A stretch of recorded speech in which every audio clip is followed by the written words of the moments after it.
Наверное, нет таких садоводов, которые бы с равнодушием относились к цветущим гортензиям.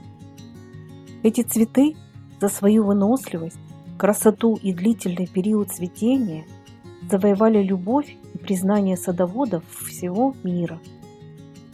Метельчатые гортензии достаточно простые в уходе и при выращивании в средней полосе не требуют укрытия на зиму.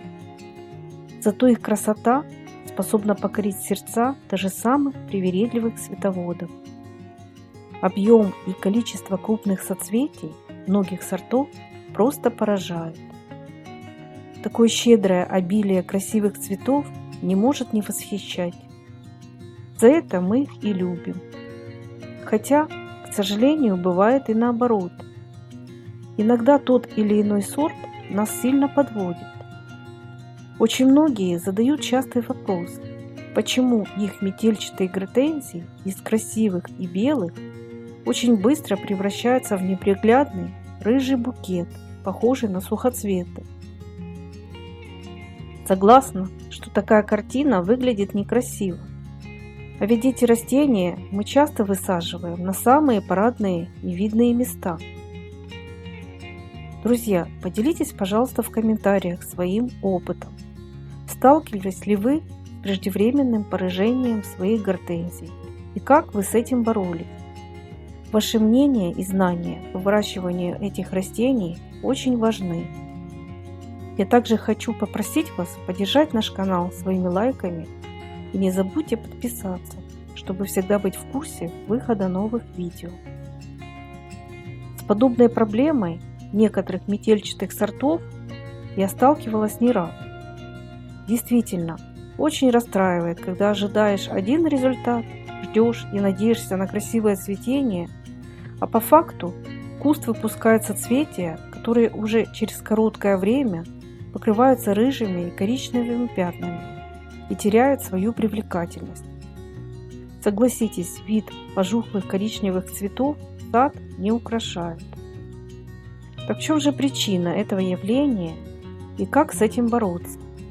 И вообще, можем ли мы как-то повлиять на то, чтобы наши гортензии как можно дольше радовали нас своими красивыми цветами? По своему опыту и многолетним наблюдениям, а также опыту многих профессиональных садоводов, могу сказать, что очень многое зависит от ухода и условий, где растет ваша гортензия. Заметьте, один и тот же сорт на одном участке проявляет себя просто роскошно, а в других садах он своих владельцев совершенно не радует. И причин тому много, начиная от качества почвы и воды и заканчивая составом удобрений. Стоит учесть, что все гортензии любят расти в рыхлом, питательном и умеренно влажном грунте с уровнем кислотности от 4,5 до 5,5 pH. В щелочном грунте кусты будут чахнуть даже при хорошем питании, так как их корни не способны усваивать микроэлементы в почве, приближенной к щелочной pH.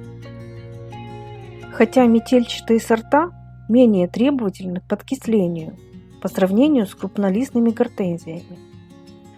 Очень часто начинающие садоводы, узнав о том, что гортензии любят кислый грунт, стараются чуть ли не с каждым поливом вносить под кусты разные подкисляющие вещества. И это их большая ошибка. Многие профессионалы уверены в том, что именно из-за чрезмерного закисления почвы под метельчатыми гортензиями их соцветия раньше времени приобретают рыжие оттенки и даже усыхают. По своему опыту я точно могу сказать, что соцветия быстро отцветают при недостаточном поливе и скудных подкормках. Эти растения просто обожают поесть и попить. Ведь как-то им надо выгонять такие роскошные цветы. На преждевременное усыхание влияет недокорм и недолив. Уже с самого начала цветения кусты хорошо подкормить сульфатом магния и фосфорно-калийными удобрениями. Лучше всего сбалансированными профессиональными составами, Подойдет также монофосфат калия.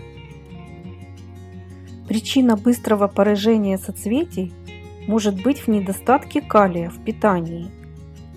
Чтобы ваши гортензии дольше цвели и красиво выглядели, удобряйте их составами с большим процентом содержания калия. Основательно подпортить внешний вид гортензий могут и грибковые заболевания. Отличить обычное усыхание цветов из-за скудного полива от болезней можно по признакам, которые также проявляются и на листве. В этом случае не только цветы, но и листья покрываются некрасивыми темными пятнами и имеют признаки поражений. Чтобы этого избежать, следует проводить профилактические обработки фунгицидными средствами. Например, хорошо себя показали препараты Топаз, Скор и Альта. Это системные препараты, которые работают по всему растению, то есть системно, в течение нескольких недель. Но есть те факторы, на которые мы, к сожалению, повлиять никак не можем. Один из них – это особенности сорта. По наблюдениям многих садоводов, есть гортензии, которые более других склонны к быстрому поражению.